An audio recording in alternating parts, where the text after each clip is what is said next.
President Buhari receives FCT residents, reiterates government's determination to deal with looters of public treasury.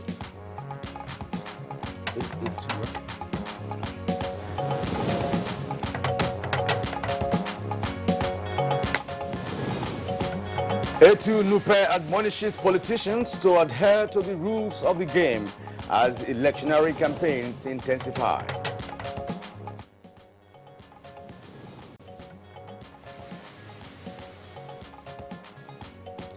Motorists plying Ibadan or your dual carriage to enjoy better travel as rehabilitation work progresses.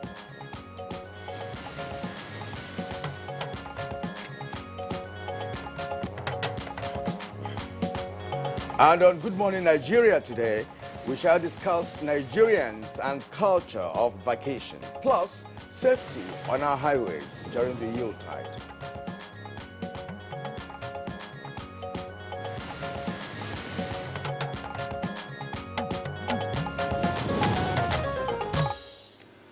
Now, today is being celebrated as Boxing Day and also a public holiday declared by the federal government to enable people to continue with the celebration.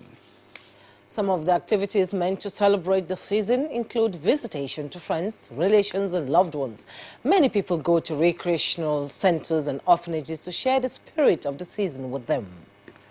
You are right, Jume. The issue is that most Nigerians don't seem to have the flair of or the culture of holiday.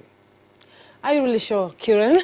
Do you think they don't, or is it lack of befitting places to spend the holidays in and within the country? It may be lack of awareness of the available places for such kind of holiday relaxation, or maybe it is the preference of the foreign materials. Well, whichever way you look at it, it is actually true that most Nigerians prefer things foreign instead of local. There's also the inability of the key players to develop the necessary facilities in the country to attract holiday seekers.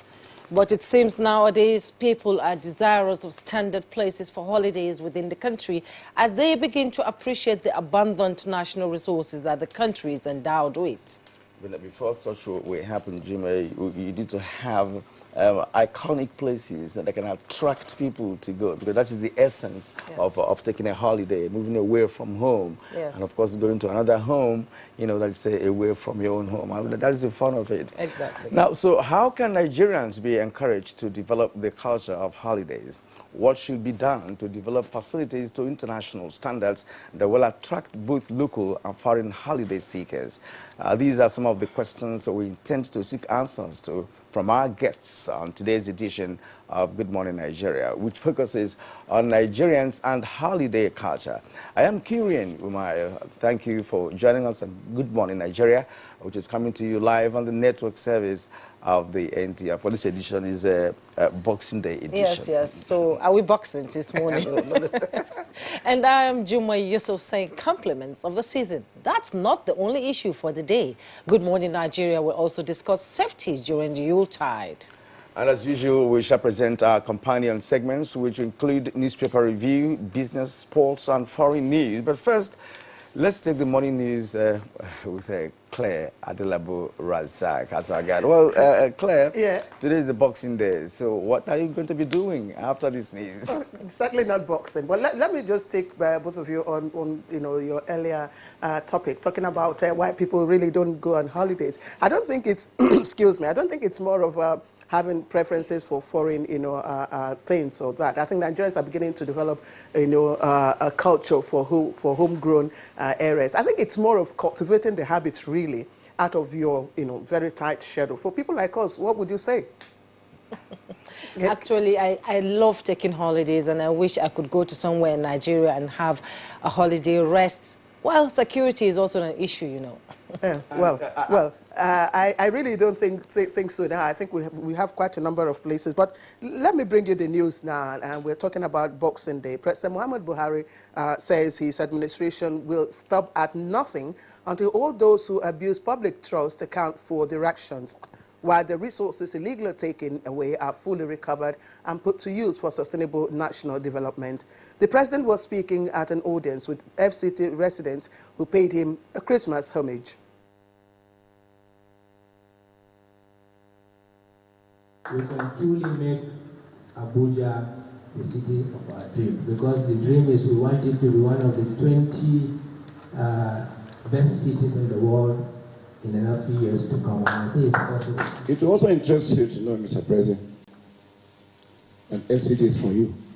And we pray that God will give you the capacity and more years. Religious leaders, we promise to continue to pray and to work for peace and harmony. We are doing our best. The three fundamental things we are campaigning with, they are still relevant. The abduction of people and claiming of ransom, the hardest stagnant farmers problem, we are fighting. And with massive movement of people and goods across the country during the Christmas and New Year celebrations, Corps Marshal of the Federal Road Safety Corps, Boboyo Yemi, has appealed to the public to make safety their watchword to minimize crashes and deaths. In a statement by the Corps Public Education Officer, BC Kazim, Oyemi, in his Christmas message, congratulated Christians and assured members of the public of the preparedness of the FRSC to ensure safer roads for travelers during the festive period and beyond. The statement says zebra formations, road traffic crash clinics, and all FRSC facilities across the country are also available to ensure convenience and quick response to distress calls for all emergencies. He urged drivers to avoid traffic offences, while mobile courts are in place to try recalcitrant offenders. Members of the public are also encouraged to notify the FRSC of any road mishap, obstruction, and emergencies through the toll-free line 122 for prompt response. And the Ibadan-Oyo dual carriageway, which was hitherto a death trap, is now undergoing rehabilitation to reduce travel time as well as prevent avoidable accidents during the Yuletide. More than 70% of rehabilitation work has been completed on 45-kilometer road by the Federal Roads Maintenance Agency in Oyo State. In about a month ago, one can say that rehabilitation work has started and it's quite commendable. So I want to suggest or appeal to government to fast track and make the job done quickly. It's one of those roads that the federal government, through the Federal Ministry of Power, Works and Housing, has earmarked for palliative maintenance program. Most of this drain now, I've shown you some of this. They dump refuse into the drain. The water cannot flow. And if water cannot flow into the drain, it will go back to the road and spoil the road.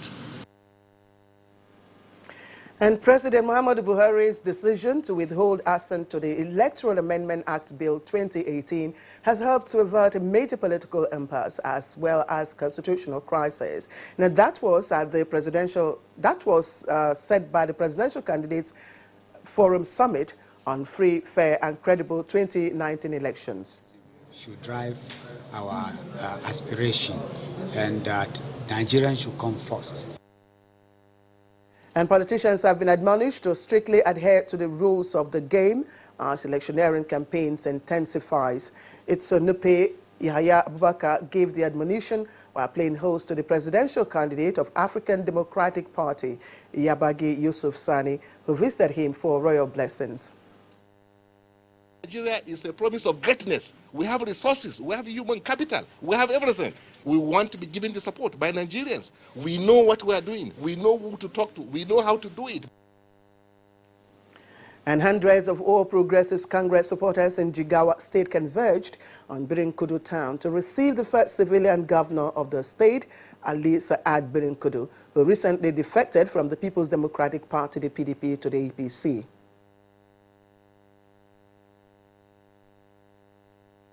Now in the APC.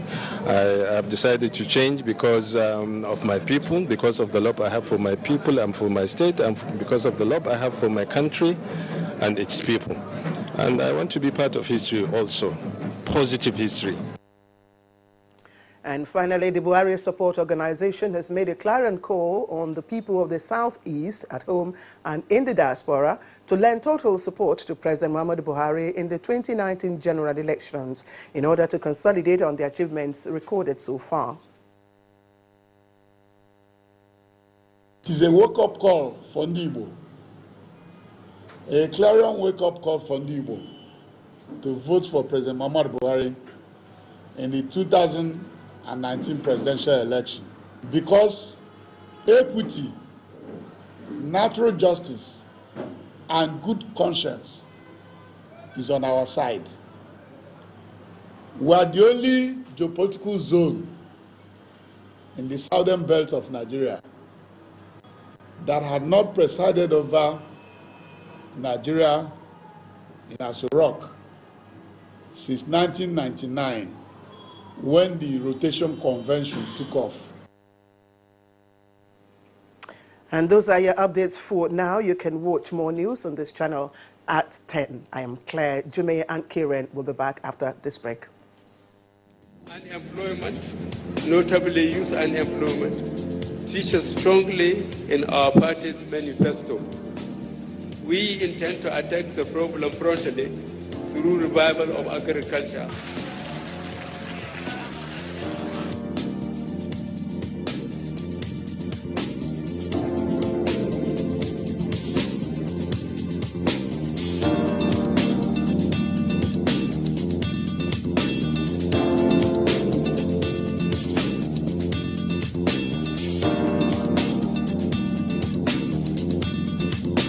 The 30K is going a long way. Actually, I bought an acre of land for 60K like 2012, and presently I have a cassava farm and a yam farm.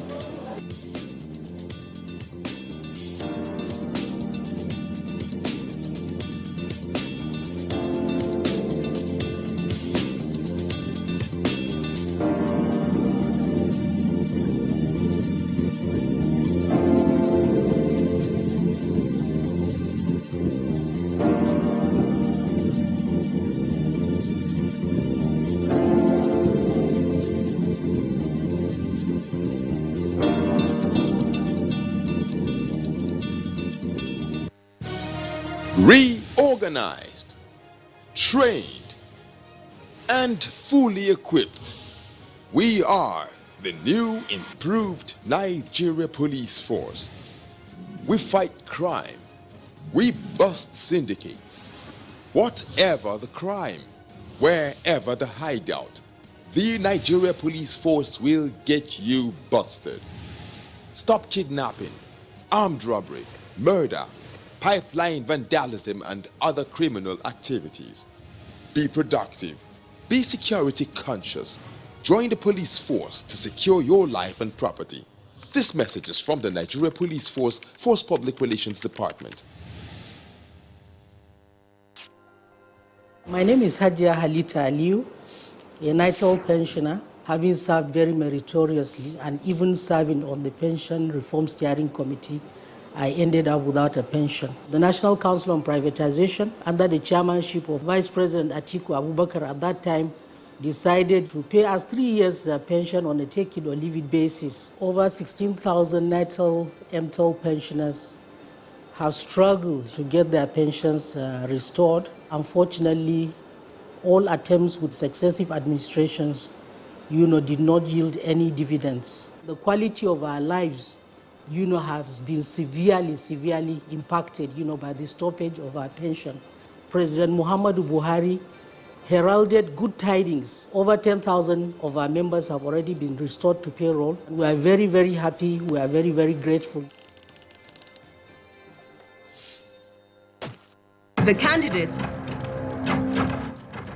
a presidential town hall co-production between Daria Media and NTA, supported by the MacArthur Foundation. 4 presidential town halls, 4 political parties and their presidential and vice presidential candidates, 4 Wednesdays in January 2019, 9th, 16th, 23rd and 30th January, from 7 to 9 p.m. Town hall venue, Sheraton Hotel, Abuja. Moderator, Kadria Ahmed. The candidates will be broadcast live on NTA and other partner TV and radio stations, as well as streamed online on NTA and DTV.media. If you are over 18 and want to be part of the audience, apply online at daria.media or use the hashtag NGTheCandidates, or participate online using the hashtag NGTheCandidates.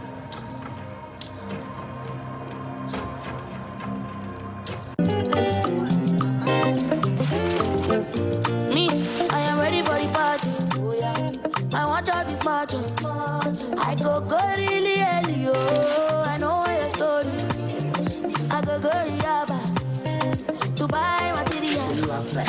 go tie my gele, yeah, yeah, yeah. I gonna say I don't care. If you see my gele, oh, it go wound everybody. Gele. Let me guide you to yellow. Let me guide you to yellow. Let me guide you to yellow. Let me guide you to yellow. 3G is great, 4G is better. You don't know what you're missing till you experience it. Upgrade to a 4G device and SIM, SMS Get to 141 to enjoy double data on Nigeria's widest 4G network. Airtel, the smartphone network. What's up? His friends didn't come. Hey, let's practice. But you're going out. Don't worry about me. Nothing satisfies a mother more than seeing a child grow up. But I know as he sweats, he'll face the risk of germs which can cause skin irritation. That's why you need the new best ever Dettol Cool. Its new advanced formulation with extra menthol protects from up to 100 illness-causing germs and gives your family icy cool freshness. Growing up needs Dettol protection.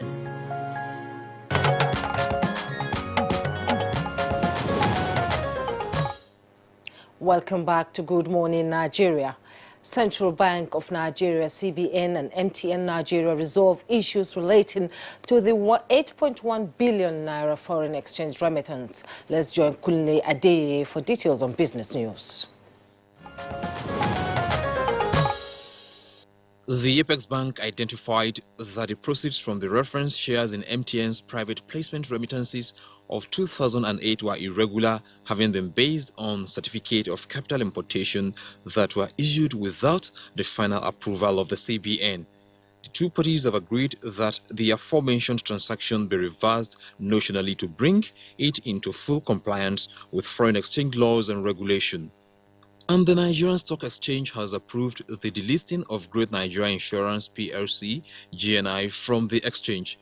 According to the exchange, the approval follows the company's evidence of opening an escrow account in the registrar's name and sufficient funds to pay shareholders who have accepted to exit. The company says the consideration accruing to shareholders of the company that elects to accept the exit consideration have been computed as at October 24, 2018 and will be settled by way of electronic transfer to the respective bank accounts of shareholders. The company explained that over the last 5 years, there was little or no trading activity on the shares held by minority shareholders. With business news, I'm Kunle Adeye. Thank you, Kunle, for that business package. Now, next on this program is newspaper review.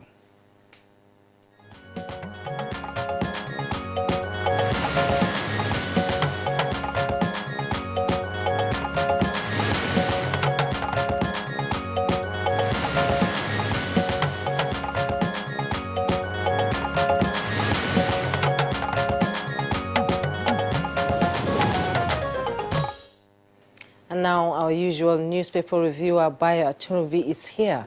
Good morning, Bayo. Thank you. Compliments of the season. Good Happy morning. Boxing Day. Same to you. Thank you. Yeah, good morning, Kirian. Good morning and welcome to the program. Good morning, Nigeria. Compliments of the season. Yes, we have a number of newspapers this morning to review. Let's begin with the Daily Sun newspapers. Besides the nameplate, to have no cabal in my government, says Buhari. It's on page 6. And then the main headline on the Daily Sun newspaper this morning: NNPC spends 623 billion naira on fuel subsidy, with a rider corporation yet to pay 67.23 billion arrears. And now the photograph on the Daily Sun, of course, shows children enjoying themselves. That must be yesterday at different recreational centers in Abuja and elsewhere. But below that picture story, we have other striking headlines as well. ASU strike. Students threaten mass protest in Abuja with a rider as NANS gives 2 weeks ultimatum. Page 6 is where you get that story. And then, don't be afraid, Cardinal Oneko tells Nigerians. It's on page 9. And then 13 soldiers killed in Boko Haram ambush with a rider, policemen, scores of terrorists, and of course CISO killed, says military. It's on page 4. And now, at the bottom of the Daily Sun, Buhari flags off campaign in Akwa Ibom State. That's on Friday. The story is on page 9. Jume. And on the Daily Trust newspaper, we have at the top left hand of the paper, I am not slow. It is the system, Buhari. And the National Orientation Agency, as a rider, urges Nigerians to shun fake news. And the top headlines on Daily Trust this morning is Buhari challenges wife, others over cabal claims. And we have headlines at the bottom of the newspaper. Boko Haram kills 13 soldiers, 1 police officer in Yobe. That's on page 4. And narco rejig structure names 3rd CEO in 2 years. Bye. Yes, thank you. President has reacted to the insinuations that a cabal has hijacked his administration. In fact, the interaction with him went like this. Have you heard of the word cabal? People have alleged that there are a few people in charge of this administration, that you are not in charge. Even your wife said so some time ago. And he reacted and said, that is her business. This shows that I am a real Democrat. The president, however, added that the fact that people are free to make such allegations shows that there's democracy in practice. And he said, I am a real Democrat. What they are saying is different from what is actually happening. They should come out and say the things that the so-called cabal are doing that have taken over the administration. What the cabal forced me to do, they should mention just one. He says the pronouncement about the so-called cabal was first made in October 2006 in the BBC interview, and it was also made some 20 days ago. But leadership point out specifically about 3 persons who have harped on this issue of the cabal: the wife of the president, the Senate president, and the People's Democratic Party. But the president has denied there's nothing like that. He is fully in charge. On the issue about go slow, the president reacted by saying that he is not Baba go slow, but rather it is the system that is slow. He alluded to the fact that when he was military head of state, people could remember the dispatch with which he was doing things. But in a democratic system, there is a bureaucracy, and it is the bureaucracy that is slowing the system. Ambayo, talking about cabal, is this not a word that is being misrepresented, in actual terms? Because in every government, from what we understand, some of us who pass through political science, that there are people called the members of the kitchen cabinet. Yes. These are people who are close to the president. There is no president in the universe who never had friends or colleagues or compatriots, whom you can trust, especially in sensitive areas of governance and what have you. So, is it that we're taking this cabal to mean one dreaded group of people, who have already taken over the government from the president? Well, the first person to use the word cabal to describe what you have just identified, a kitchen cabinet or a caucus of persons who become the direction for an administration, was Professor Dora Akunyeli, particularly during the era of President Umar Musa Yar'Adua. At that time, the president was ailing and things were not going right. That was when the cabal came up. And since then, it has been used as a term to undermine every government. Because since then, even when President Goodluck Jonathan was in power, there was also an alleged cabal that was controlling the government. And so every government, like you described, you are a student of political science, and you know that there's always an inner caucus that actually work on the policy, the direction, and the philosophy of that administration. And usually, all others will have to go along. So when you identify such persons, and it is observed that such persons, rather than make progress, are causing the retardation, then people will begin to react. But it's a natural thing. People will comment. Yes. Influence peddling is always common in all governments. Yes.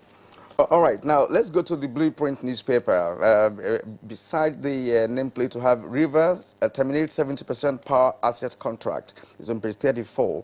And below that we have at Christmas, love with caution, NACA boss urges Nigerians. That's on page 13. Now, on the left-hand side of the newspaper, shirts celebrate Christmas with Christians in Yobe. Bayo, these are very good news. Interesting, actually. Now, with the rider, Kaduna Muslims join pastor in also celebrating. We have also a story here, APC plus of presidential campaign in Uyo. All right, but the main headline is what Bayo has already analyzed. I am not Baba Go Slow, says the president. With four riders actually, challenges wife on Kaba's claim, warns aids against extortion, security corruption, fight economy, top on 2019 agenda. And then Aisha, right on Kabal, says Galadima. Okay, now we also have a beautiful photograph here showing some families having a nice time at the Millennium Park in Abuja yesterday. And of course, on the left side, you see children playing there, you know, with the water fountain. That's interesting. And then below that, we have why Yari handed over to Speaker, says Commissioner. Yari, of course, is the governor of Zamfara State. The story is on page 15 of a Blue Point newspaper. And at the bottom, we have 4 stories there. Suffering Nigerian students beg for help in Morocco. It's on page 14. 8-year-old killed in Egypt fire incident. Page 16 has that story. 2 Catholic priests kidnapped in Anambra State. It's on page 9. And then Yame, authors excited as 300 inmates get Christmas haircut. Well, Christmas is the period for goodwill, and that goodwill is radiating everywhere. And it's very gladdening to the heart to hear that in Yobe State, the Shiite people have joined the Christians in celebrating Christmas. In Kaduna, Governor Nasir Ahmed El-Rufai has also enjoined all Christians to use the period to pray for peace for Nigeria. And he said as the birth of Christ is marked, the message of described as the Prince of Peace, people should endeavor to be faithful, tolerant, and express compassion, and let that compassion echo throughout the world. Let us use the holy moment to pray for peace in our land and to commit to our utmost concern for peace and peaceful coexistence. Also in Funtua, Governor Aminu Bello Masari distributed food items to Christians. The gesture, he says, was part of the goodwill and symbolism of Christmas. President Muhammad Buhari, while receiving Salah homage, also said that 3 fundamental things are still relevant, and that is security, the economy, and of course the economy, diversification of the economy, security, and also the 3-pronged program of the administration. He said, corruption, people can call me Baba Goslow, we've talked about that. He said he will kick off his campaign by this weekend, and he's starting from Akwa Ibom. And he says he is going to visit every of the 6 geopolitical zones to campaign. In another development, the presidential candidate of the APGA, John Bo, has called on Nigerians to ensure that the rules of the power game are abided by. He said politicians should not indulge in killing because they want to get into power. And he enjoined all to enjoy peace so that Nigeria will have a peaceful atmosphere to reach the level of development. Also, the presidential candidate for the Allied Congress Party of Nigeria, Dr. Obiageli Ezekwesili, also has called on Nigerians at Xmas to pray and commit to actions that will make Nigeria realize its hidden greatness. He says Nigerians should give in the sacrifice and the spirit of Christmas, and we hope that Nigeria would develop to its potential greatness that everybody knows about. So everybody is talking about peace. And you recall yesterday we were reacting to the development in Israel, where the 3 major religions coexist peacefully. We can practice our different religions and still coexist peacefully. And that Church of Nativity service 2 days ago, as you pointed out, was attended by Abbas, you know, the leader of the Palestinians, yes. Exactly. Who is actually a Muslim. Nigeria is moving towards that. As you can see, people celebrated Christmas, Muslims with Christians, and we need to look away from differences and think about what unites us as a people. Yes, we should gloss over our differences and harper on those issues that unite us. And even the Catholic Pontiff, Pope Francis, also called on the world leaders to harp on peace, particularly in the troubled locations around the world. They should come together and ensure that peace prevails in the world. And that is the cardinal message of Christmas this year. Yes. And we now go to the editorial bio. Matching police pay rise with better policing. That's the editorial, New Telegraph. The recent increase in the salaries and allowances of personnel of Nigerian police force has been greeted by wide jubilation in the force and in many barracks and police formations across the country. Coming at a period when Nigerian policemen remuneration is comparatively very poor and inadequate, the raise gives them a big leap, closing in within acceptable spectrum all over the world. Do you think so?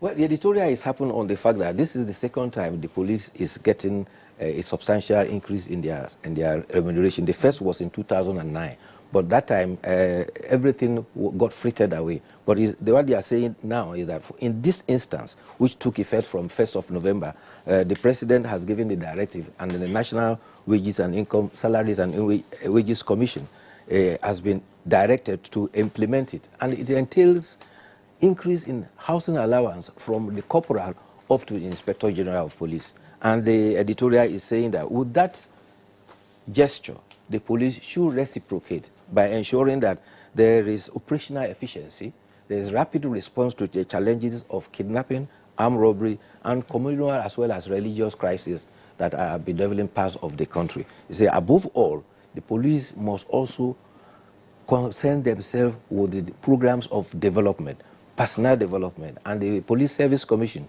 should stop the idea of promoting people who are not meriting promotion. Promotion should be strictly by merit, and by so doing, the police, having been given so much, the society also deserves so much from them by way of protection. And many are also looking at it from the point of view of the fact that it is a welcome development to increase the salaries and wages of the police in Nigeria. Honestly speaking, if you look at what obtains elsewhere, you discover that they have been underpaid for a long time, considering the nature of service that they render to the society. All right, so, and I'll tell you just a very short story, I was in Enugu last week, right, and I was flagged down, by a sort of policemen, and they were asking me, please, we recognize you. Is it really true that this money is going to be paid? Is it really true? Because some of us don't even believe that it's going to. I said, look, if Mr. President can tell the whole nation that he's going to do this, why are you in doubt? He said, no, people are saying that. I said, look, my friend, you better have hope. Good times are coming, from what the president has already promised the nation. The president has directed, yes, and the instructions is down to the National Salaries and Wages Commission. So the policemen who were on duty, now we are Christmas, everybody is on Christmas mood, holidaying in their home. Policemen are on the street making sure that you and I are safe. So they deserve to be adequately compensated. Indeed, the police are our friends, so they need to be given more pay so that they can take care of us better. Thank you so much, Bayo. Thank you. It's been a pleasure. We'll take a break right now. Good Morning Nigeria continues in a moment. Hate speech is not a joke. It incites genocide and crimes against humanity. Most of Africa's civil wars are caused by hate speech from one tribe against another. We don't want it here. The Nigerian government stands firm against hate speech. Under no conditions whatsoever should we tolerate or excuse or justify hate speech or hateful conduct of any kind, especially where such is illegal. There's no doubt that the resurgent push for separatism, as well as the rising cases of ethnic and religious disharmony, are all traceable to the growing phenomenon of hate speech. One nation bound in freedom, peace and unity. Nigeria, one nation, one people.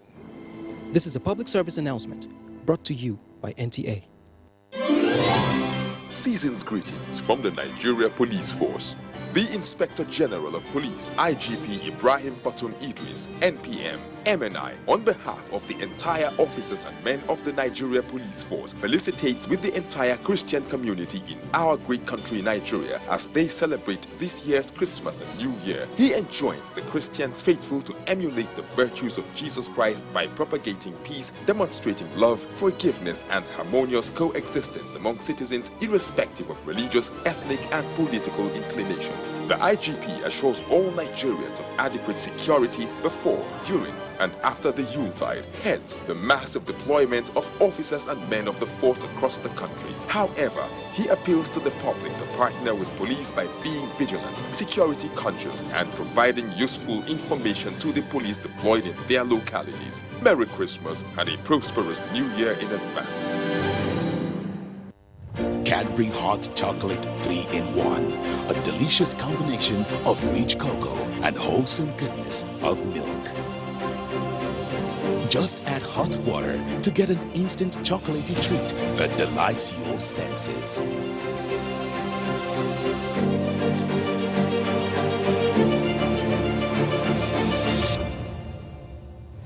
Cadbury Hot Chocolate 3-in-1. Just add hot water.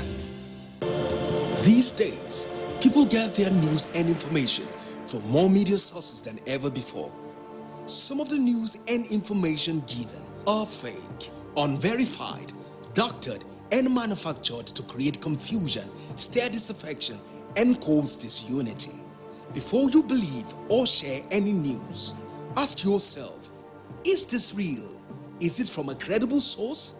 Is it verified or verifiable? Fake news is dangerous, whether you do it for fun or for political gains. Real people can get hurt. Fake news, don't create it, don't spread it.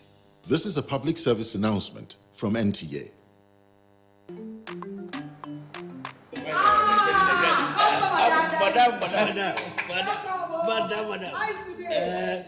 Brought us as usual. As usual. You have no problem. For the three put You are welcome, sir. as usual, yeah? Welcome. You take that one. You take that one. You don't understand? We want Nigerian homegrown rice. Finish. You don't have? You don't have? Join the rice revolution today. No other rice that tastes like Nigerian rice. Are you sorry? That's the Nigerian rice we are talking about. Chocolate made in Nigerian rice. Healthy food. I'm going to bring Mrs. Mobu to come to chocolate rice of made in Nigeria here. And see how it are made. Correct. And how they are cook it. Correct. Homegrown rice are good for your health. It boosts our economy and give employment to our people. This message is brought to you by the Federal Ministry of Information and Culture. What's up? His friends didn't come. Hey, let's practice. But you're going out. Don't worry about me. Nothing satisfies a mother more than seeing a child grow up. But I know as he sweats, he'll face the risk of germs which can cause skin irritation. That's why you need the new best ever Dettol Cool. Its new advanced formulation with extra menthol protects from up to 100 illness-causing germs and gives your family icy cool freshness. Growing up needs Dettol protection.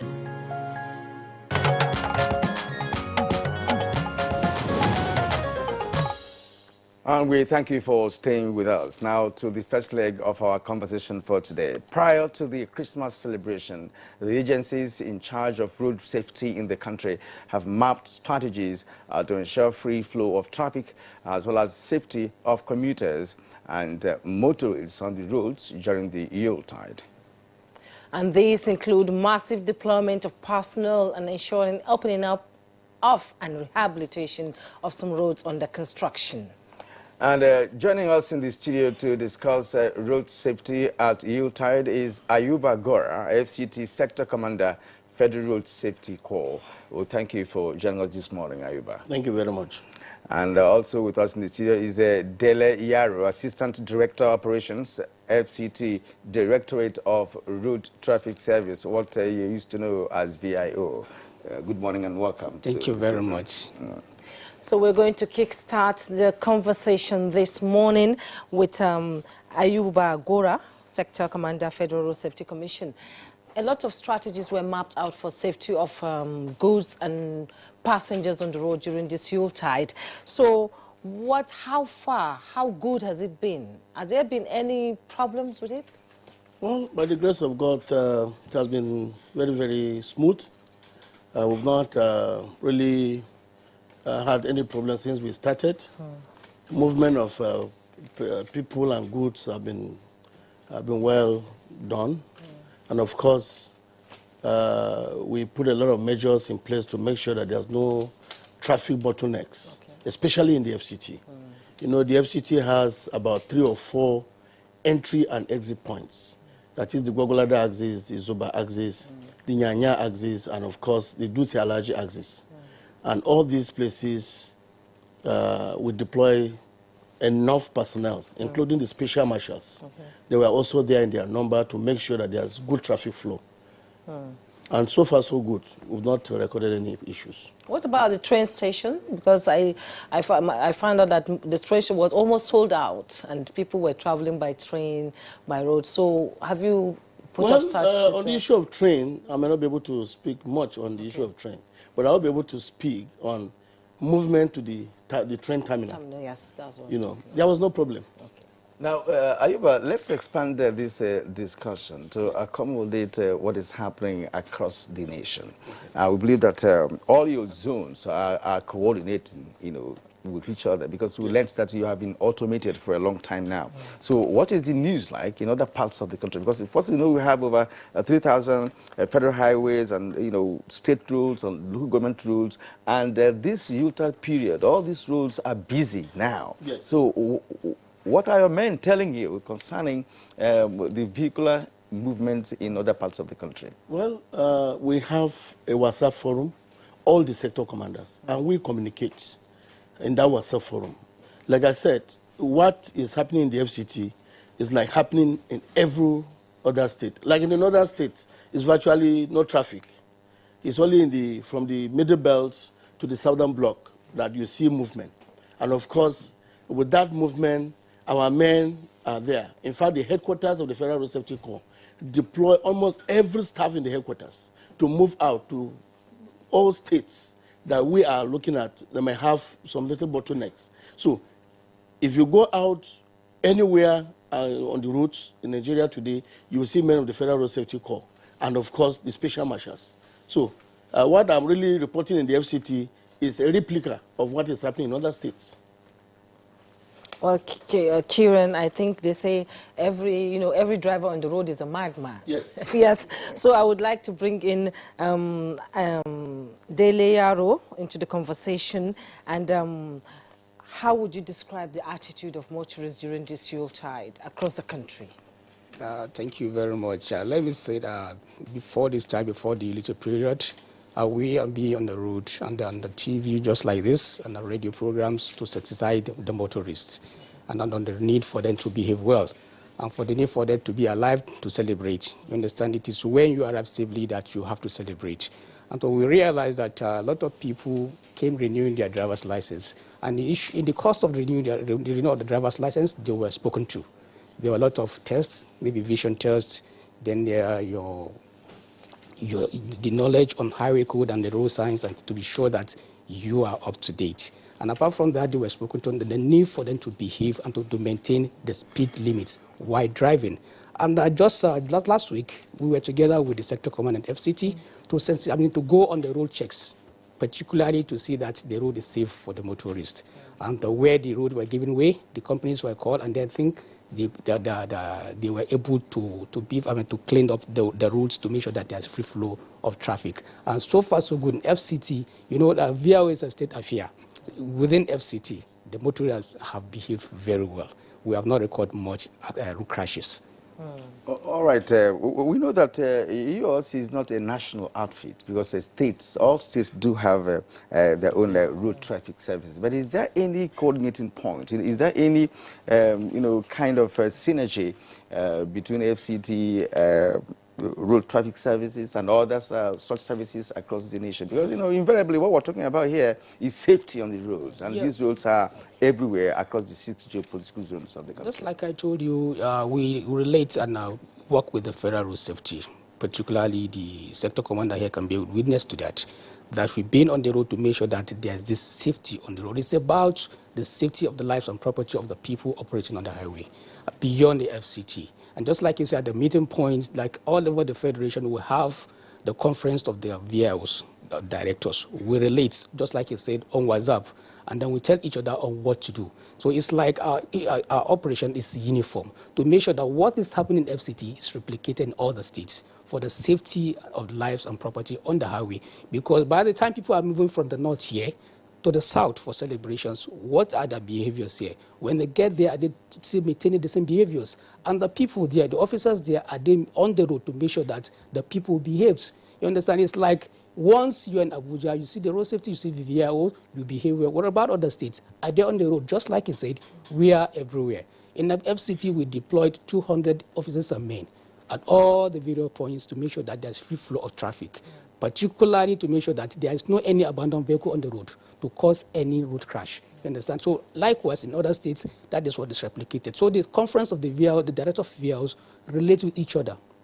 We discuss and make sure that the safety of life of property is the same thing. What you do here is what is replicated in other states. So that is how we relate. And like I said, too, we relate with the police, we relate with the FRSC to make sure there is synergy among us to be sure that the road is safe for the motorists. All right. Jimmy? Yes.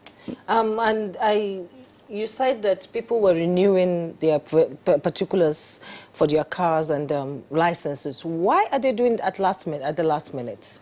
You realize that a lot of people don't have the time within the years, you understand? Okay. And a lot of people maybe use government vehicles, star buses, and park their vehicles. And now that they're about to travel, they never wanted any kind of breakdown on the road.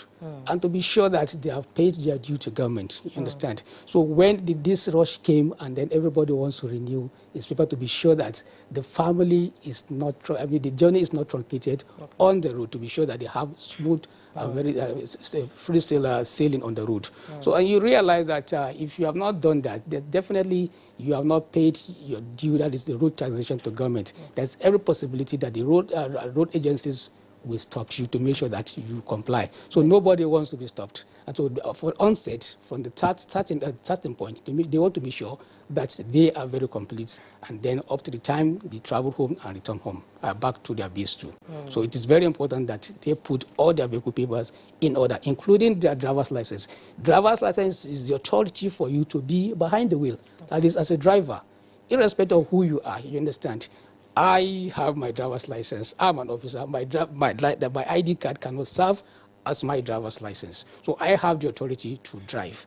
And as such, I must be authorized by the driver's license, by having valid driver's license. So likewise, for anybody who is traveling across the states, you must be authorized to be behind the wheel and to be sure that it's competent too. Okay. All right. Now, interagency relationship has been established, from what you have posited a short while ago. Very correct. But one may be also moved to ask if there are, areas of responsibility duplications, between your agencies. Because this question is pertinent, because it borders on clashes that may result, in the process of you discharging your responsibilities. Now, may we just know the difference, between the VIO and Federal Safety Corps? Okay, let me say this. This question has always come on board. Everybody has his own responsibility, no doubt. The Federal Road Safety Corps is saddled with responsibility of clearing obstruction on our roads. It's also saddled with enforcement, research, and a lot of others. Now, when you see our men stopping a motorist, that motorist is stopped because it's either he has committed an offense or he's about to commit an offense. Now, the question that normally comes is, why is road safety checking vehicle papers? VIO is also checking vehicle papers. Police also checking yes. vehicle papers? Now, I will, let me talk for only FRSC. since the VIO is here, I may not be able to talk for him. Okay. But let me say that if FRSC asks your driver's license and vehicle papers, what that means is that it wants to confiscate them, issue a ticket for an offense that you have committed or about to be committed. And when that is done, he confiscates and releases you with the vehicle to go. So it means whatever wrongs you are doing will not suffer. But if you don't have any of these items, what it means is that we're going to impound the vehicle. And by impounding the vehicle, we'll keep the vehicle until you bring evidence, perhaps of the ownership of that vehicle. Where you don't bring evidence, we have the right now to involve the police, because that vehicle means it's a suspected stolen vehicle. Since you don't have anything to back up as the owner of that vehicle. So, but our basic responsibility of checking papers is to make sure they are valid, and then we confiscate them and allow you go with your vehicle. Then you can now come within 7 days to pay your fines, and then collect your confiscations. That is basically what FRSC does when it comes to the issue of checking vehicle papers. But again, if we discover that quite a number of people don't have the driver's license, like let me go back 2014 to be precise, when there were a lot of people carrying fake driver's licenses. That time I was the head of operations in the FCT. Where did they get the fake driver's license Well, that from? is the question. Yes. So what I now did, when I discovered out of 100 vehicles that you will stop, you hardly can get 10 that is having the valid driver's license. So I now said, look, we cannot continue like this. I met my sector commander then, and I told her, I said, Oga, I want to buy trouble for you and the commercial. That's the present commercial. Say, I'll buy trouble for all of you. She said, what type of trouble? And I told her, I said, look, a lot of people are not having the valid driver's license. And she called the commercial. The commercial said, I should go ahead to buy the trouble. In fact, almost on a daily basis, if I impound 100 vehicles in Zone 7, I did not work with fake driver's license. But that assisted for people to now know that, look, these driver's license they are carrying, they are fake. And people now begin to go for the genuine driver's license.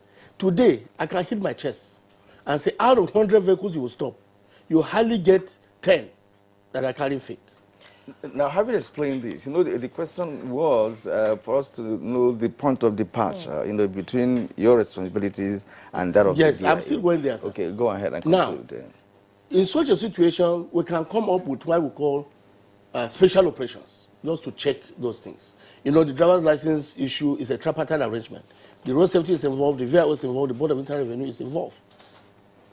But our own basic responsibility there is enforcement, to make sure that what you are carrying as a driver's license is a genuine paper. So, like I said earlier on, sir, honestly speaking, when you see a road safety personnel ask you of any vehicle papers or driver's license, it's just because they want to confiscate it, allow you to go with your vehicle. Then you can now come within 7 days to pay your fine. And then those things will release you after you have been educated on the dangers of not having those things. So were you able to trace the source of the fake driver's license? Well, to some extent, some people were arrested. Okay. Now, Jume, I want him to come in here, the VIO to come in here. We are looking at, duplication of functions, right? And we want to know where the departure is between you and the FRSC. Thank you very much. It's like we are faced with these questions all the time. I think this time around we educate the entire populace now. There is no friction in the functions of the agencies. We only play complementary roles. Complementary roles in the sense that, just like we said, on the issue of issuance of driver's license, the VIOs conduct the test for driver's license. Now, with this, the new dispensation issuance of driver's license, for a candidate to obtain a fresh driver's license, you must go to a driving school. Then the driving school will generate online the certificate after the completion of the course. It is that same certificate you bring to VIOs that will book you for a test to confirm that you are actually schooled in driving school and then you are competent to drive on the road. You will be tested orally and then practically on the road to be sure that you can drive. Once you pass the test, the VIO will recommend and you'll be recommended for physical capturing. The road safety does the physical capturing.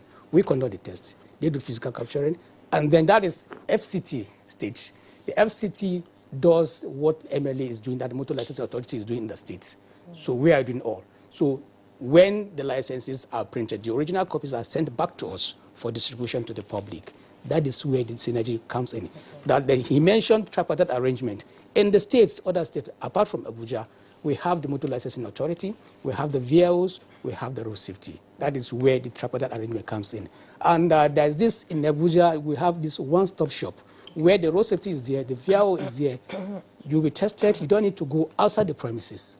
Once you are tested and you pass the test, within the same premises, within the same office, you'll be captured. And then the temporary driver's license will be issued to you. So we don't have any friction, double duplication of duty. Then in the issue of vehicle papers, the VIO is in FCT. In other places in the state, it is Motor Licensing Authority that issued the vehicle particulars. We are to take the payment. We issue you with the papers. And so we have the right to stop you on the road to ask for your papers to see if it is genuine or if it is expired. If it is expired, we mandate you to come and do the renewals within us. So, and then the issue of driver's license too, we always confirm to see that the driver's license you are holding is genuine and it is valid. Just like I explained earlier on. If you have expired driver's license, you have no business driving. It's as if you don't have a driver's license. And if you don't have a driver's license at all, it's a very capital offense that attracts a bigger penalty. And then to operate with a fake driver's license is another big offense because it's like you don't have driver's license at all. So, and in VIO case, while on the road, the last thing we ask for is your driver's license and vehicle particulars. We are out there to inspect your vehicle to be sure that your vehicle is roadworthy. And then after inspecting your vehicle, there are no defects. The second thing is to confirm if you have the authority to drive that, to that very point, your driver's license. And once your driver's license is valid, we want to see your papers, if they are genuine and if they are not expired. If they are not, we allow you to go. Those are the areas we operate. So mainly we are out there to be sure that you do the right thing. Yes. And the issue of police, I'm sorry to say, because you said the police do normally check driver's license, the vehicle particulars. The VIOs relates with the police in the area of accident, that is road crashes. Where there are road crashes, the police will be there first. Then the police will report to the police using a form called ML40, that is accident report form, that this is an accident and we want you to come and inspect the vehicle. The VIO will go to police station or to the scene of the accident to inspect the vehicle and then give report to the police. In case there's any court case, the VIO will be called upon to give evidence. Okay. That is on behalf of the state. That is where we relate with the police. Okay. So, the Sector Commander, sorry, there's no picture-perfect situation when it comes to mapping out strategies.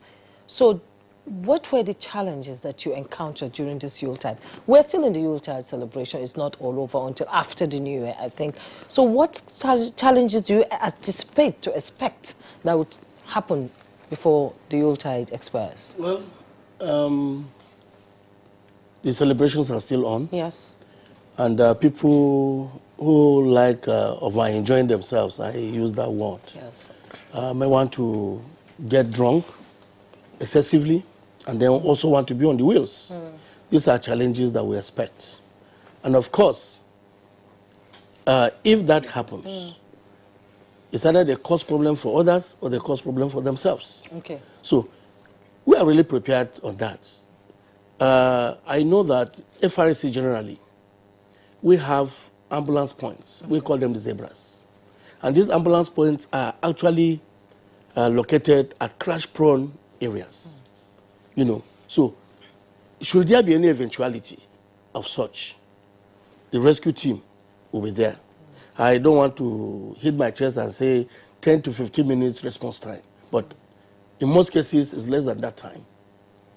Especially in the FCT, where I oversee.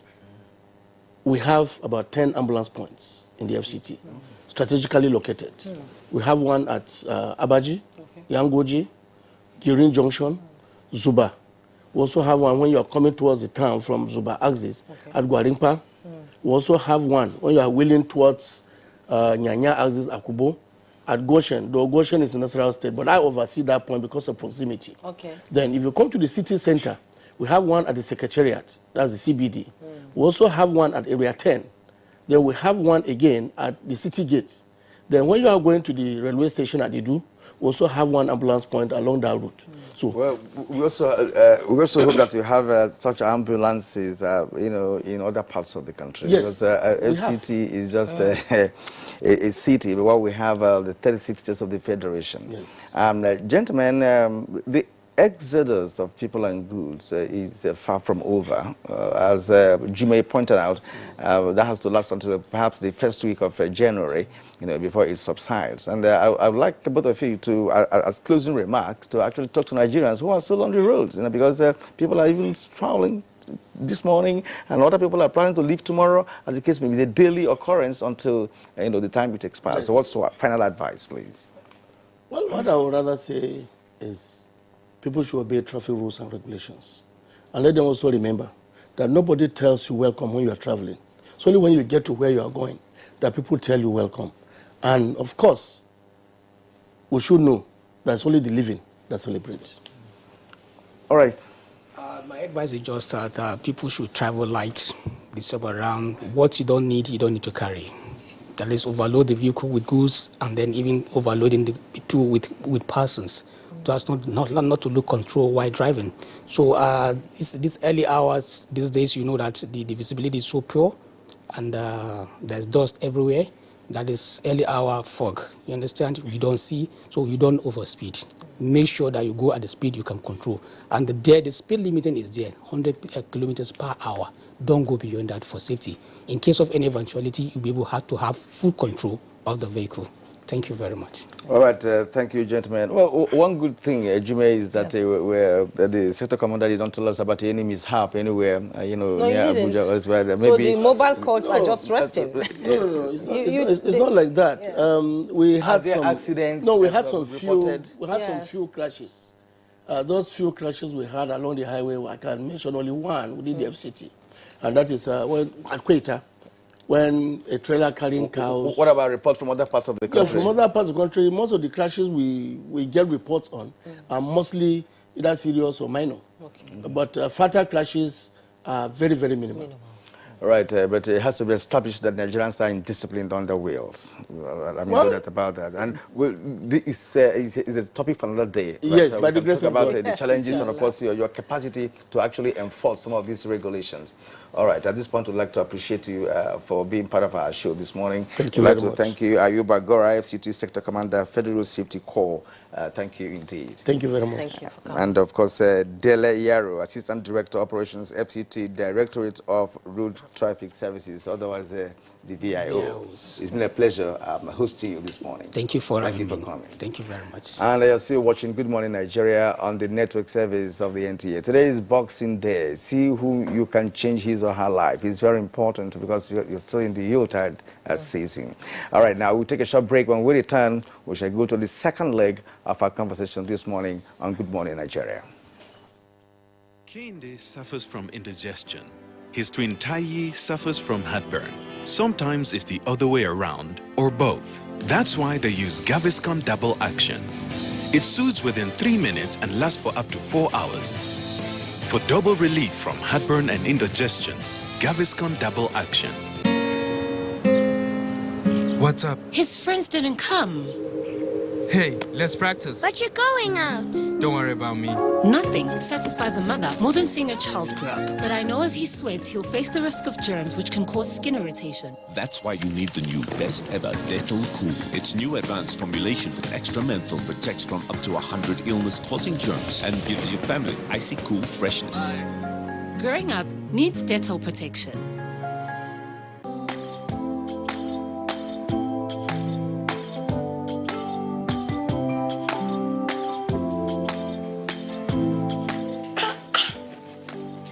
Why don't you people sell imported materials here?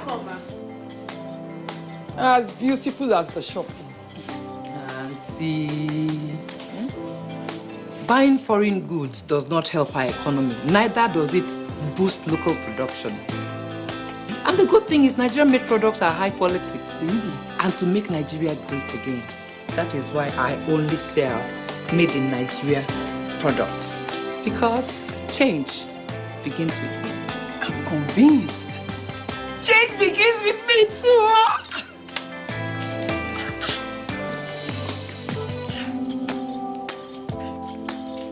Change begins with me. This message is brought to you by the National Orientation Agency in conjunction with the Federal Ministry of Information and Culture. Nigerians. Suicide bombers are not spirits. They are not ghosts. They are human beings like you and me. They live amongst us. They are your neighbors. They are your friends today, but terrorists tomorrow. So you must know your neighbor now. Security begins with you and me. Know your neighbor. Be vigilant. Be security conscious. Report suspicious persons, objects, and movements to the police and other security agencies. The security of our nation is a duty for you and me. If you see something, say something. Nigeria, unite against terrorism. This message is brought to you by the Federal Ministry of Information and Culture.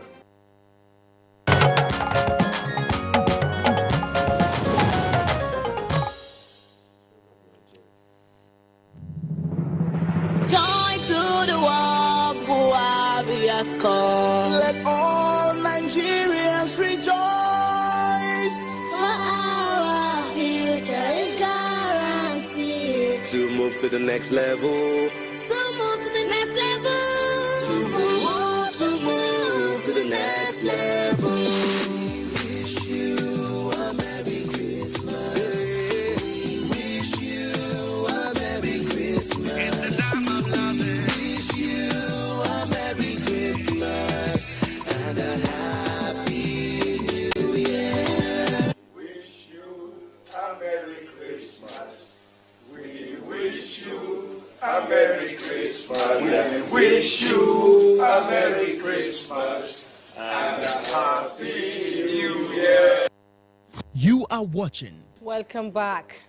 To begin our discussion on Nigerians and holiday culture, let's hear the views of some Nigerians. www.nta.ng, or you can follow us on Twitter at NTA News Now, or you can.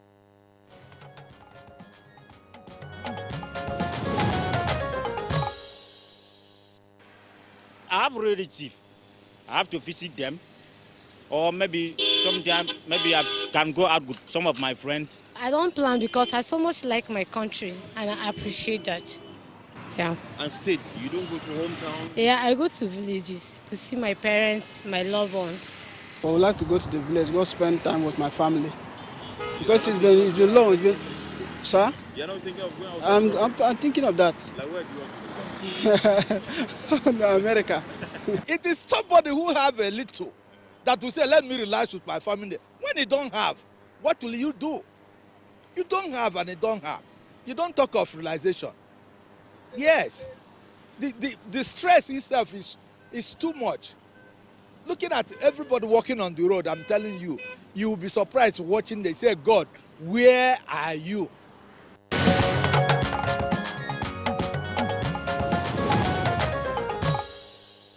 And with us this morning in the studio to discuss the issue is Ini Akpabio, chairman.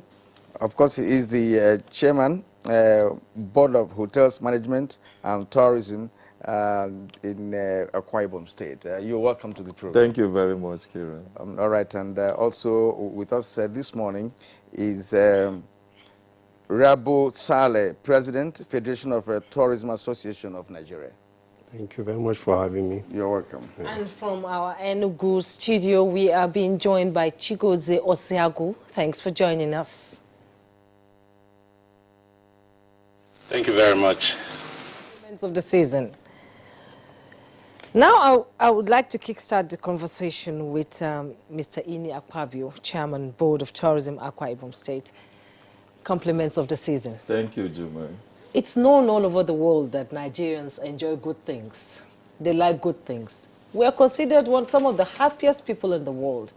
But do we have a holiday culture?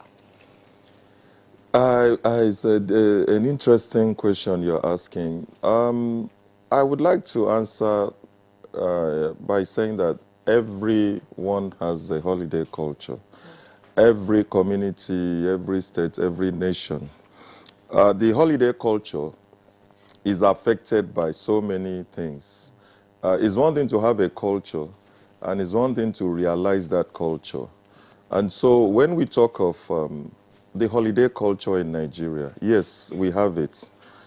The aspect we should look at is how easy is it to utilize? How easy is it for us to execute this culture? And I think that's where the challenges come. Do we have places to go to? Do we have enough money? Like one of the persons said, if you don't have enough money, how do you start thinking of relaxation? And so those are the factors that will affect how Nigerians look at holidays.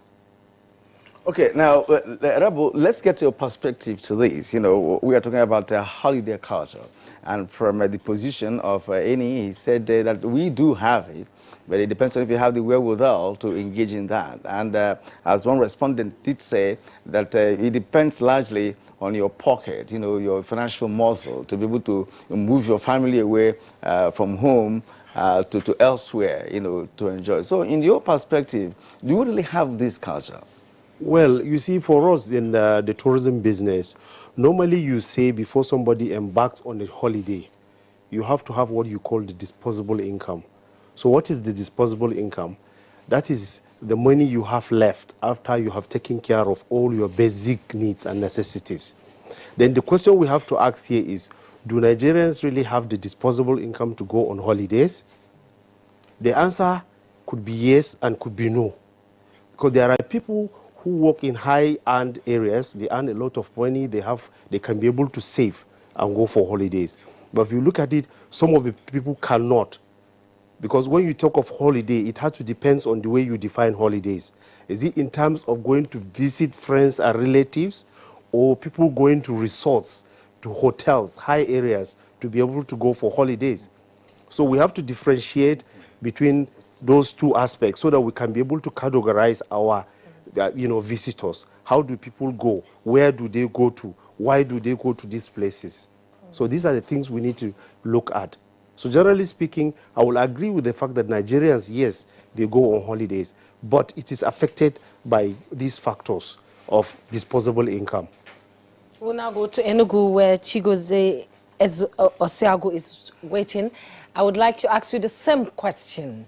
You know, do we Nigerians have this holiday culture? Do we feel that we need to go somewhere just to unleash the tension, relax and have a good time? Do we have it in us? Thank you very much. I will start by saying that traditionally, situating this question in the traditional setting of the Nigerian environment, the answer is no. The reason is this. Prior to the advent of colonization, we had a number of things we were doing as a people. Relaxation was not part of it. We are used to working, working, and working.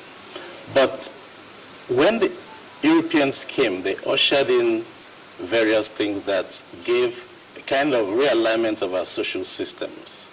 They brought schools, education through schools. They brought religion. They also brought vocations.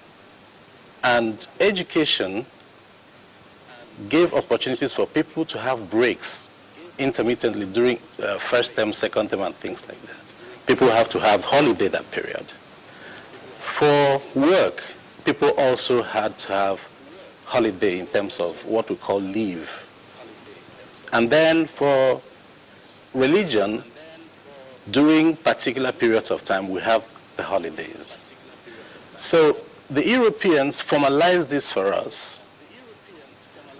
Talking about contemporary Nigeria, people now engage in holiday And that's where my colleagues are now saying disposable income comes in and all the other things. Time, disposable time, and all those. So traditionally, as I said, the answer is no, but because of contemporary environments, we are now engaging in holiday. But Go ahead. traditionally, when we're growing up, there were events that took place in other villages, other places away from where we used to live.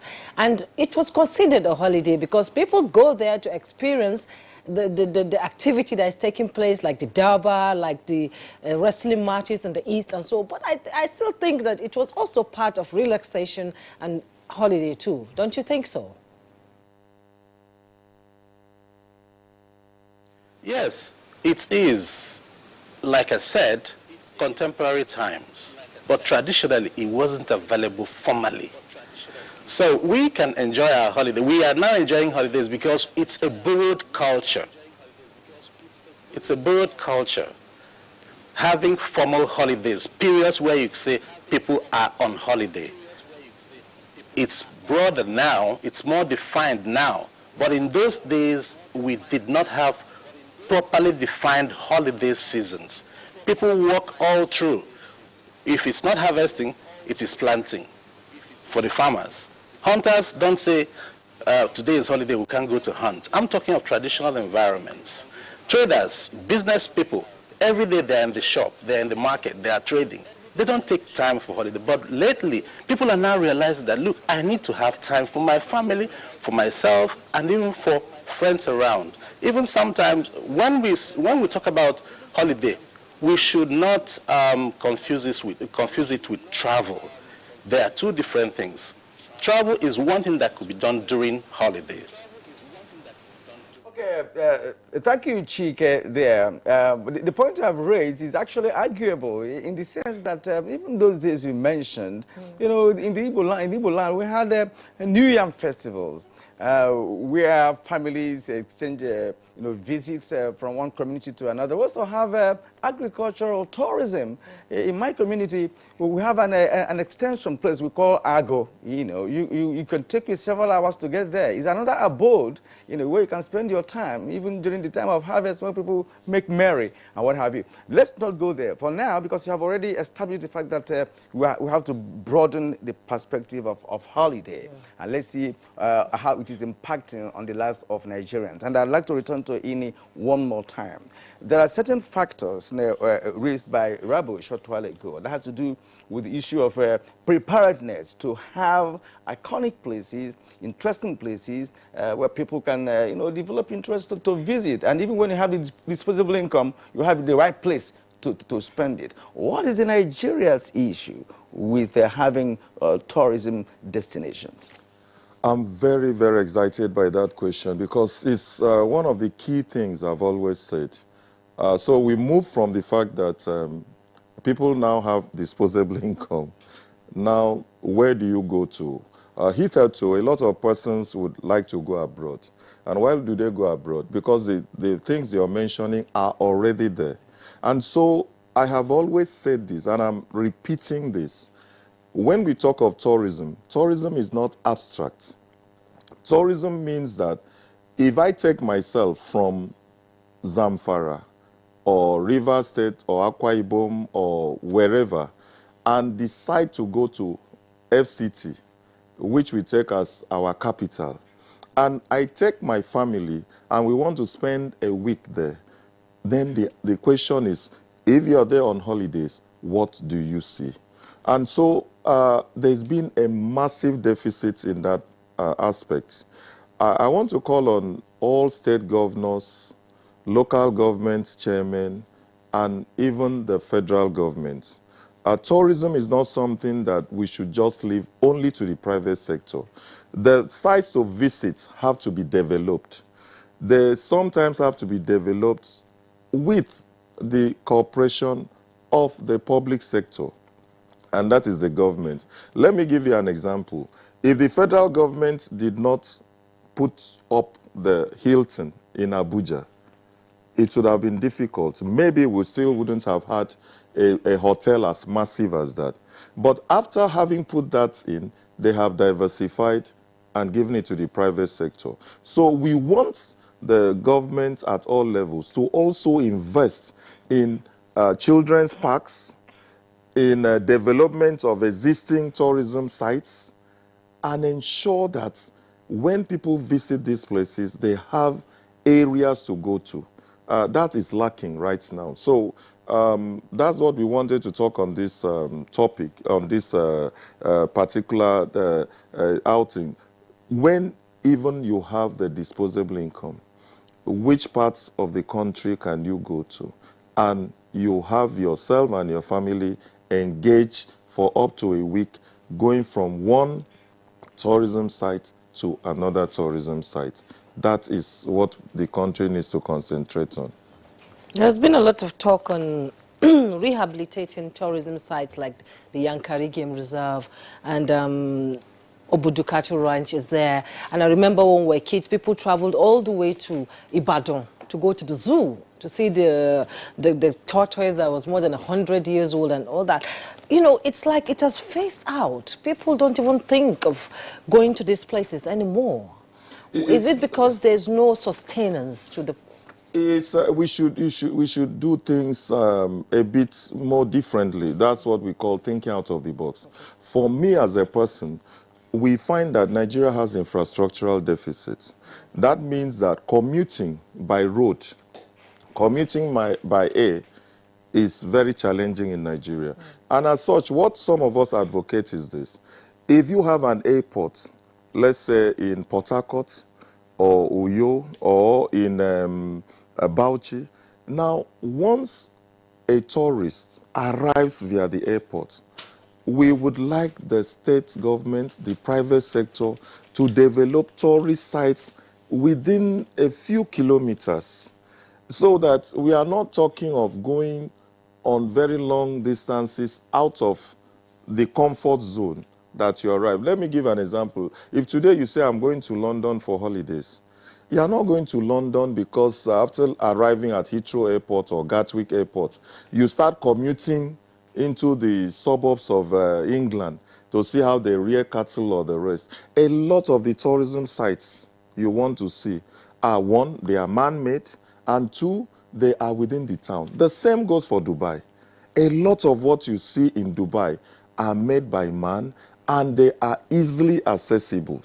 So I think that in addition to developing the far-flung tourist sites like Yankari Games Reserve and all of them, Obudu Cattle Ranch, what do you see when you actually come? I had 30 visitors from England the other day, and they told me specifically, 30 of us are coming. We are going to be in Abuja, and we are not going outside Abuja. What can we see in Abuja town? They did not even want to go as far as Nyanya, which is not far from the center of the town because of security reasons. So, but then what could they see within the town? That's what we must also engage ourselves in. Okay, thank you very much indeed, Ini. Let's return to Rabu, who is the president of the Federation of Tourism Association of Nigeria. Are you indeed worried that there is a tourism development deficit in Nigeria? If you are, how is it affecting your association with respect to ensuring that tourism is sustained in the country? Yeah, I think this is a very beautiful question because I am really worried. Why I'm worried is because if you go out today in Nigeria, particularly in Abuja where we are now, you will see there are so many people wandering and looking for places to visit. I'll just give you an example. Yesterday was Christmas. I took a walk myself with my family. We went out to just visit some places within the city. There were no places to visit. The only places you could see were the shopping malls and maybe the major hotels. Those are not supposed to be tourist attractions. Those are places you go to buy things, but they have been turned into tourist attractions because people don't have places to go. So for us in F-Town, we're worried about that, and that is why we've always been calling for a concerted effort by both the government and the private sector to invest in the development of the tourism sector. That means we need to have good resorts, we need to have places of interest where people can visit. And it is the responsibility of government to provide the infrastructure. There have to be power. There have to be accessibility. There have to be facilities in those sites when people visit, which is what is lacking. So we need to work together. The government and the private sector need to come together and then be able, to work and push the tourism industry forward by, investing in all these things that we've spoken about. Because if we don't do that, we just have a lot of people who wants to go out, but they don't have places to go to. And now, Jume, the topography of Abuja has indeed naturally, created places that could be, developed as tourist centers. Yeah. Because I'm concerned about this because of what he just said. That this is a Jabi Lake area. Yeah. Somebody just passed through that. He has not been to Abuja for the first time. But when he saw that, he said, look, that this is a good tourist attraction base if it's properly developed. But, what is there is a shopping center, right? Just as he rightly pointed out. But that lake could have been provided a kind of for tourism. And if what you said can be replicated in states of the Federation, we won't have that difficulty of locating places to go. Well, we always go back to Yankari Game Reserve. It's been there for a long time. We talk about, other places which Nigerians know, which are not even well managed in the first instance, to attract people to come there. But there are also lakes across the natural lakes too, across the nation, and of course other areas that can be developed. Now the question is, and I'd like Uswagu to come in here, provide a solution to this. What can be done to change the course of history of tourism development in Nigeria? Thank you very much. First of all, there has to be a holistic approach to all these things. Whenever I talk about tourism in Nigeria, I give kudos to the former governor of Cross River State, who did a holistic turnaround to tourism in Cross River, developing all the 5 circuits of tourism. Then I was the secretary of that project. However, what I'm looking at and what I think should be done, well, other people have their own models and suggestions, are these. First of all, we need to know what government should do. Government has to take the bulk of the whole thing, providing infrastructure. Then there must be an area of it where the private sector has to come in. Government provides the infrastructure, that is an enabling environment. Private sector also have their own areas where they will invest. Then there must be an area where government and private sector will work together. That's what we call public-private partnerships. So government provides long roads, electricity, water, and other things to tourist sites, even across the nation. Provide bridges, provide railways, make sure the air infrastructure is available. These are not private sector things to do. Then we now look at the combination of private sector and public sector. Where does private sector and public sector work together? The government, being the owner of most of the, using the Land Use Act and all the other regulations in the country, could lease out some of these facilities, some of these resources that we have lying left, right, and center, all the lakes, all the rocks, and all the other things. Lease it out to particular private enterprises, both within and outside. Look at one thing. If the Abuja government, well, I can't remember what it's called now, if they didn't go into partnership with private sector people, leasing parks for 25 years, 20 years, 15 years, to all these, what we call bars now, bush bars and all this, those places and the green areas, those places could have just been places for hoodlums. They would just be overgrown by weeds. Now, the other area is when all this infrastructure is put together, then the private sector people can now build hotels, build parks, build children's game areas, football fields and things like that, where people, golf courses, where people could just go and relax. Also, when countries want to focus on a particular area, they look at that. How do we fund this area? We started the Nigerian Agri-Cooperative Bank in Nigeria, somewhere along the line when agriculture was, when Nigerian government wanted to promote agriculture. Later it went into Agri-Bank.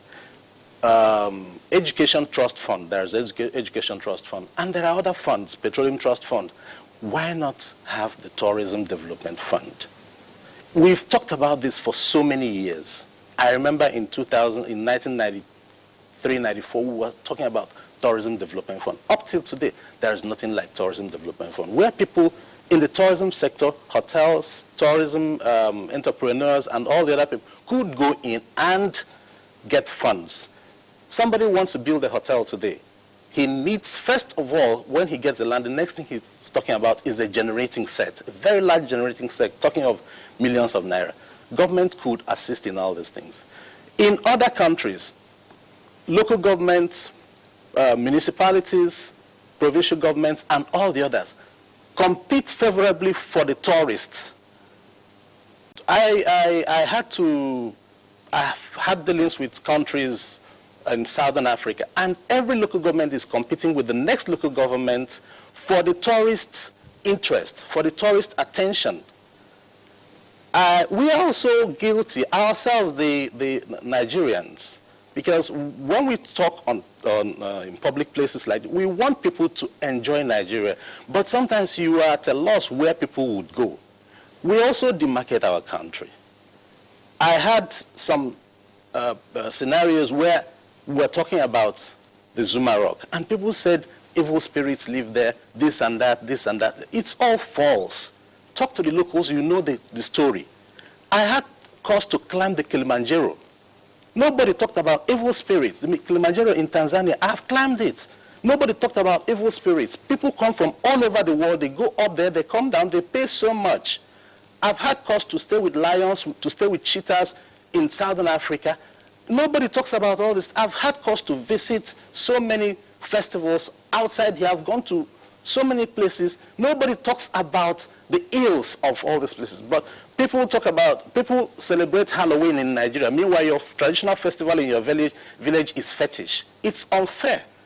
So we need to, apart from government doing their own part, we Nigerians also need to do our own part. I leave the discourse for my colleagues. Well, Jimmy, we'd like to thank God that he's lucky that the cheetahs and lions will not be found. There was a time I really wanted to go and see the Zuma Rock, and they told me they have big gorillas there. They'll beat you up and all that. I ended up not going, but it's still at the back of my mind that I would like to visit sometime. So, Mr. Ini Akpabio, I'm coming back to you. Yes. Nigerians generally, we don't know how to relax. Yes. We don't know how to save for a holiday. When you go abroad, people save as soon as they come back from the holiday they went on. They start saving against next year. So why is it we cannot inculcate that habit in Nigeria? All right, Juma, before I even answer that, please let me throw light a bit on the how the public sector and private sector can help to develop the tourism sites. I have always said tourism is not an abstract thing. Let's look at a place like Abuja. You have in Abuja the National Mosque. You also have the National Church, the Communical Center. I have said times without number, at the point of building these structures, if it was in Dubai, I've been to Abu Dhabi just to go to the mosque in Abu Dhabi. When they are building this, that's why you have to get, tourism is a total way of life. Tourism must come even when the government is building anything. The government in different states and capitals of this country are building iconic structures. They don't have any tourism outlets. Now, let's look at the mosque in Abuja, the church in Abuja. They are tourism sites. We have not developed them. Let's even start with those things that are there. In my state, Akwa Ibom State, currently the state government is building a 21-story structure for offices. Now, what they will do in Dubai is that 21-story building, which is going to be the tallest building in that state, they will have like a restaurant at the top, and then have a way that people will not only just admire the building, but they can go to the 24th floor or 21st floor and then see the whole of the town, and then they generate money. We have buildings like that scattered all over the country. So in the first instance, this tourism is not abstract. This tourism is something we can do. Go to the railway station at Idu in Abuja. I have guests from America, I have guests from United Kingdom. And I've been telling them, oh, we have developed the railway system. If you go to Idu, you see a massive land acquired by the railway, and it's a tourism site. Now I have about 5 of them. What did they tell me? They say, oh, we want to go to Kaduna, we want to enjoy your railway, we want to go and see what development has been done. But what I'm telling you is that when we were building the railway, we don't put tourists into consideration.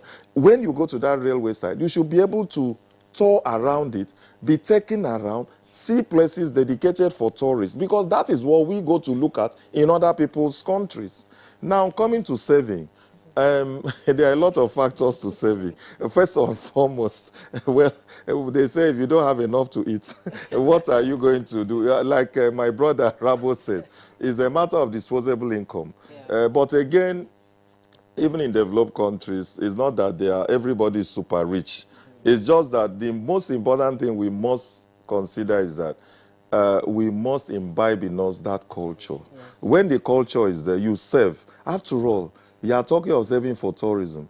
Nigerians save for marriages. You know how much millions they spend in marriages? Yes. Nigerians save to bury the dead. They bury significant amounts of money with dead people.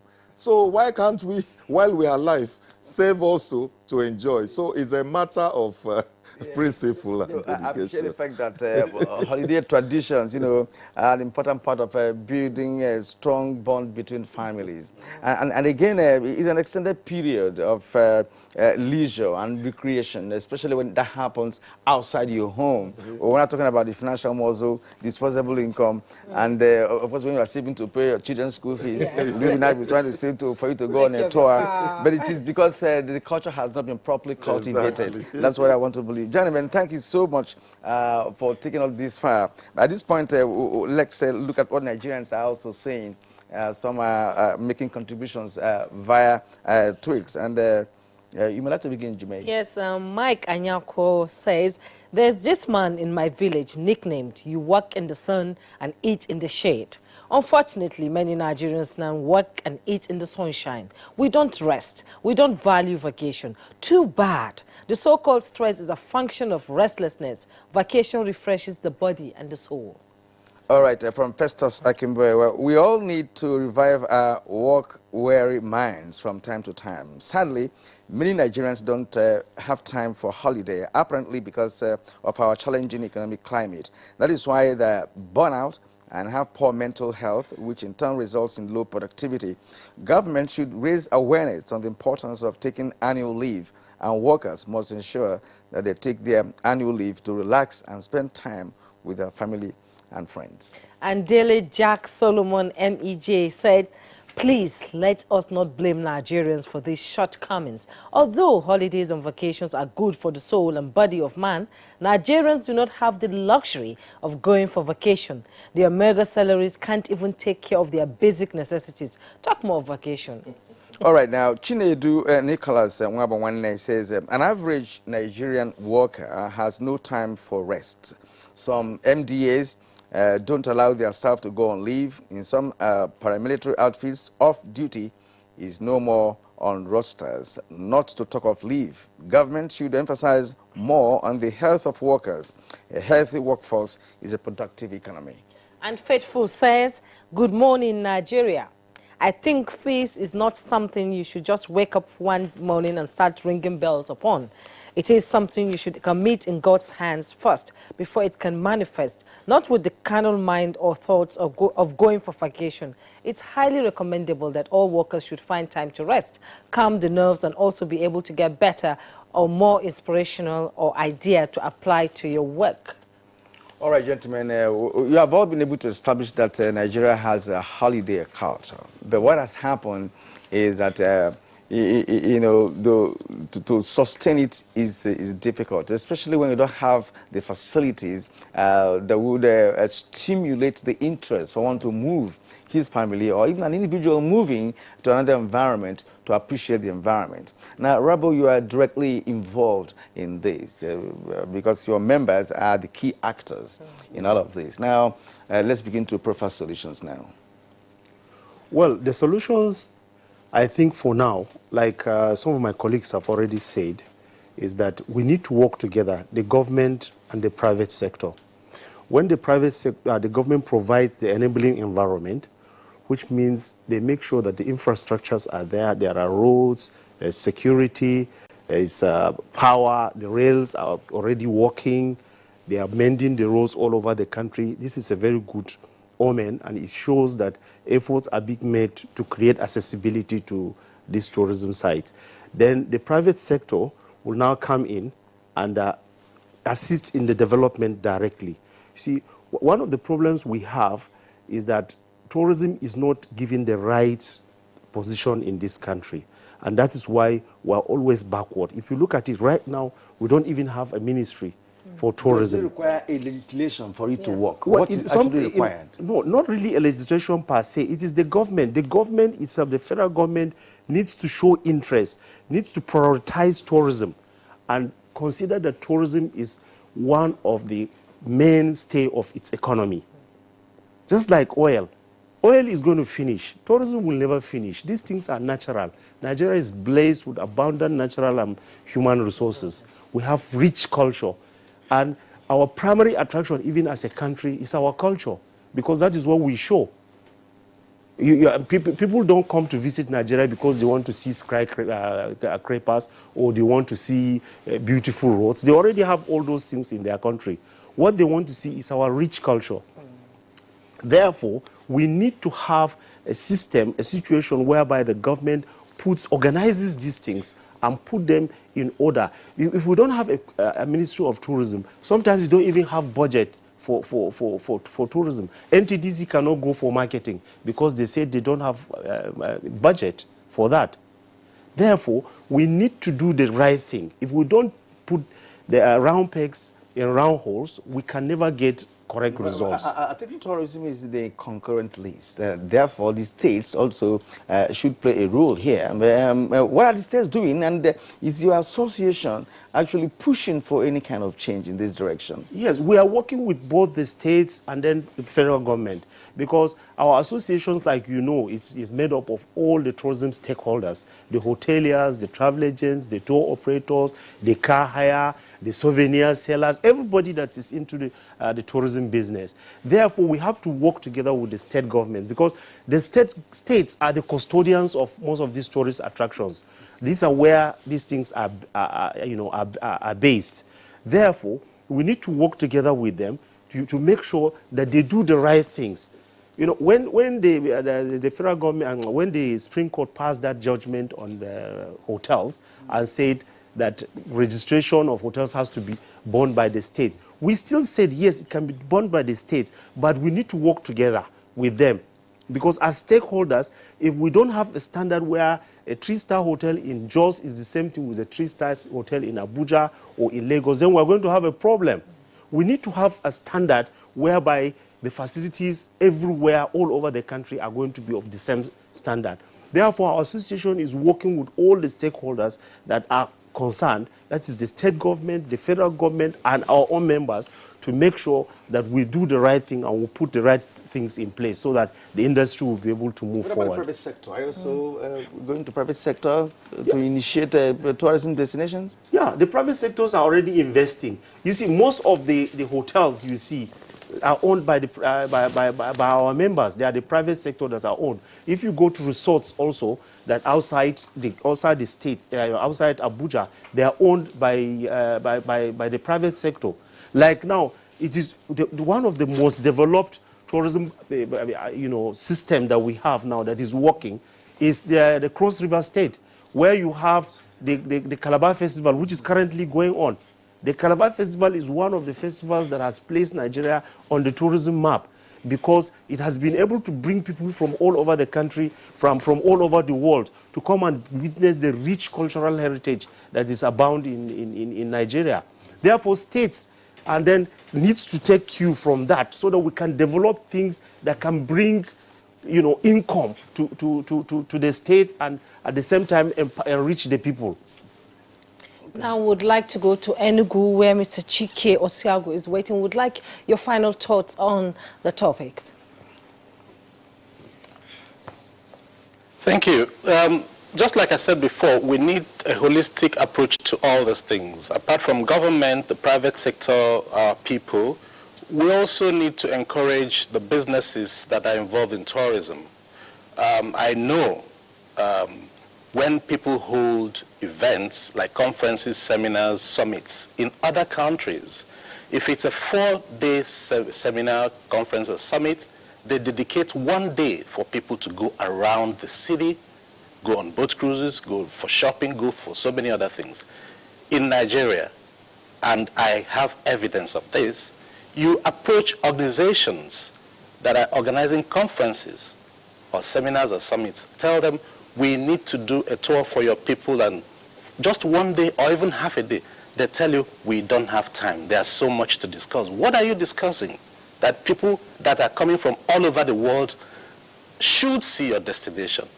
They go, stay in hotels, go for the conference, go back every day.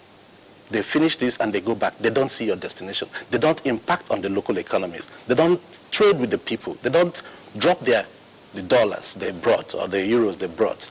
That's tourism. You have to encourage people to see your place. Sometimes these conferences are done to market the environment. We also need to have tourism information bureaus. All states need to have that. Local governments need to have all this. Very well equipped with adequate, up-to-date information.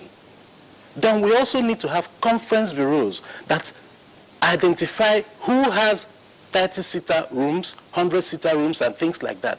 They market all these things to the public. Let them be online.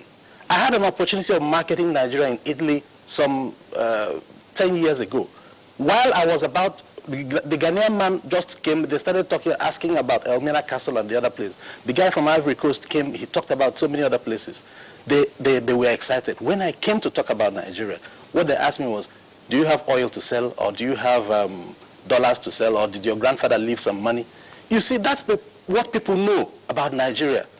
But I'm happy that we are moving a little bit. We need to move more.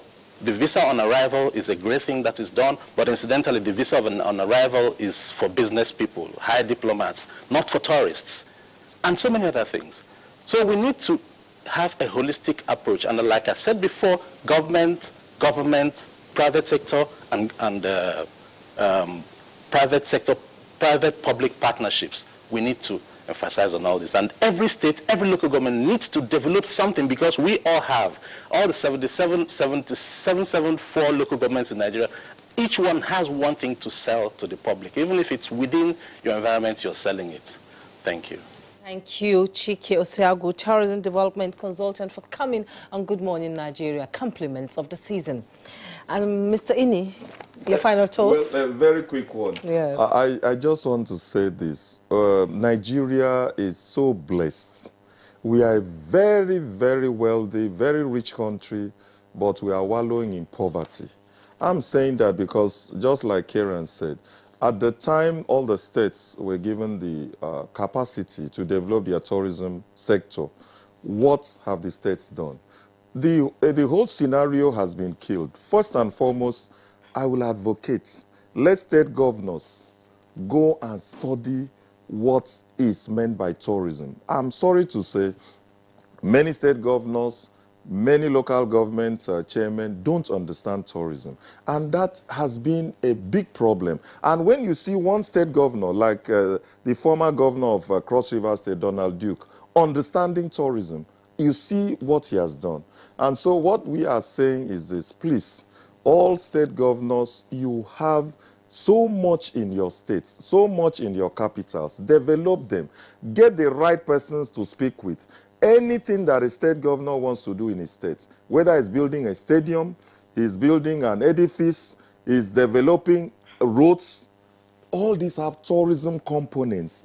Get tourism experts to work with you so that you don't build very nice edifices that people would like to see, and then you close them with security barriers. And then we keep saying, where are the tourist sites? All right, we have to stop you there. It's really a lingering problem, or challenge rather, in the country over the years. It's a matter of prioritization. It's a matter of pushing for a positive action to be taken in that direction. If that is done, I believe, quite frankly, if that is done, then we'll be opening a new vista of opportunity, for Nigeria. At this point, gentlemen, I'd like to thank you immensely for being part of our show this morning. First of all, let's thank Chike Osuago, Tourism Development Consultant, Enugu. You are reached out from our Enugu studio. Thank you indeed for coming. And Mr. Ini Akpabio, Chairman, Akwa Ibom State Hotels Management and Tourism Board. It's been wonderful sharing your experience on this program. And Alhaji Ratu Saleh Karim, President, Federation of Tourism Association of Nigeria, FTN. It's been a pleasure talking to you this morning. Thank you very much. All right. Thank you also for staying with us up to this moment. And next on our lineup is sports.